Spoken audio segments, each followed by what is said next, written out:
নমস্কার বন্ধুরা, কেমন আছেন সবাই? আমি মিতা আর মিতার রান্নাঘরে সকল দর্শক বন্ধুকে স্বাগত জানিয়ে আজকে একটি খুব সিম্পল শাক ভাজা, কলমি শাক ভাজার রেসিপি আপনাদের সাথে শেয়ার করব। এটা নতুন রান্নাদের কথা মাথায় রেখে রান্নাটা করে দেখাচ্ছি।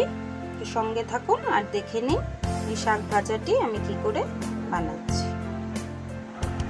কলমি শাক রান্না করার জন্য সবার প্রথমে আমি কলমি শাকগুলো খুব ভালো করে বেছে ধুয়ে পরিষ্কার করে জল ঝরিয়ে নিয়ে চলে এসেছি।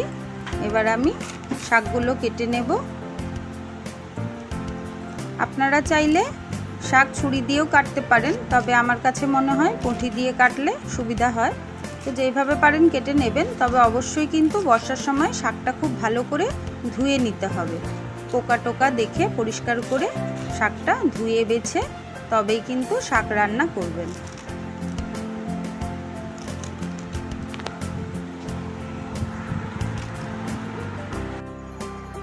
কলমি শাক ভালো করে বেছে ধুয়ে তারপরে কেটে নিয়ে চলে এসেছি। এবার ভেজে নেব। কলমি শাক ভাজার জন্য এখানে কড়া দিয়ে দিয়েছি সরষের তেল। তেল গরম হয়ে গেছে, এবার দিয়ে দিলাম ফোড়নে শুকনো লঙ্কা। শুকনো লঙ্কা একটু লাল হয়ে গেলে এরপরে দেব পেঁয়াজ কুচি।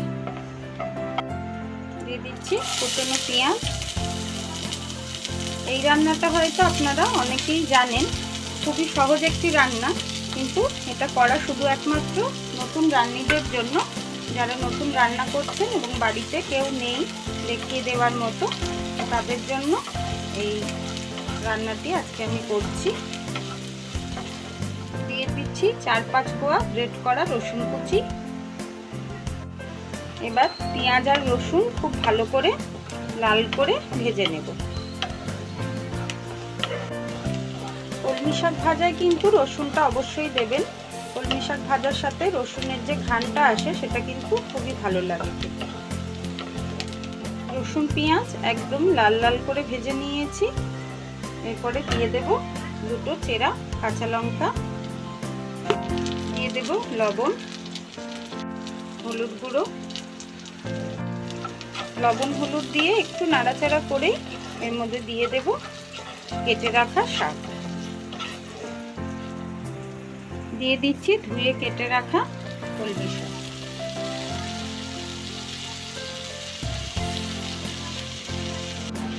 শাকটা দিয়ে একটু নাড়াচাড়া করে নিয়ে ঢাকনা চাপা দিয়ে দেব, তাহলেই শাকটা মজে যাবে। এখন দেখতে অনেকটা মনে হলেও শাকটা মজে গিয়ে একদমই কম হয়ে যাবে।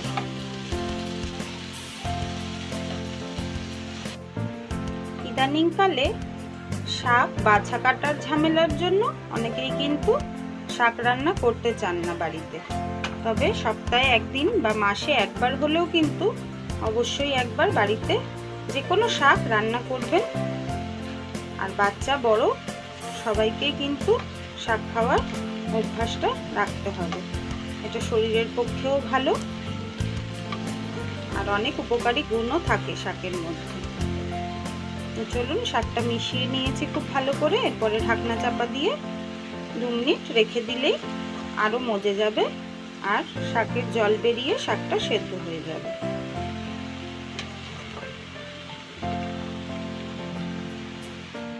ঢাকনা চাপা দিয়ে দিলাম। 2 মিনিট পরে ফিরে আসবো। 2 মিনিট পরে ফিরে এসেছি। দেখুন শাক থেকে জল বের হয়েছে আর শাকের জলেই কিন্তু শাকটা খুব ভালো করে সেদ্ধ হয়ে গেছে। খুব ভালো করে এবারে মিশিয়ে নেব। আর এবারে গ্যাসের ফ্লেমটা জোরে দিয়েই পুরো একদম ভাজা হওয়া পর্যন্ত নাড়াচাড়া করে শাকটা ভেজে নেব। দেখুন শাকটা কিন্তু সেদ্ধ হয়ে গেছে, দেখেই বুঝতে পারছেন। দিয়ে দেব অল্প সামান্য চিনি। আপনারা যদি মিষ্টি খেতে পছন্দ না করেন তাহলে কিন্তু মিষ্টিটা স্কিপ করতে পারেন, তবে আমার কাছে শাক ভাজা একটু মিষ্টি মিষ্টিই ভালো লাগে, তাই আমি অল্প চিনির ব্যবহার করলাম। এইভাবেই ভেজে নিলেই রেডি হয়ে যাবে আমার কলমি শাক ভাজা।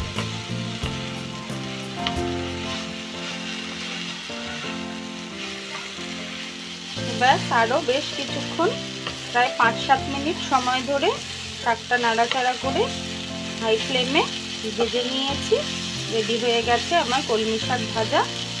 তো আমার ভিডিও দেখে যদি কেউ উপকৃত হয়ে থাকেন কমেন্ট করে জানাবেন। ভালো লাগলে লাইক, শেয়ার এবং আমার চ্যানেলটি সাবস্ক্রাইব করতে একদমই ভুলবেন না। আজকের মতো ভিডিওটি এখানেই শেষ করছি। দেখা হবে পরবর্তী নতুন একটি ভিডিওতে। তো আজকের মতো টাটা।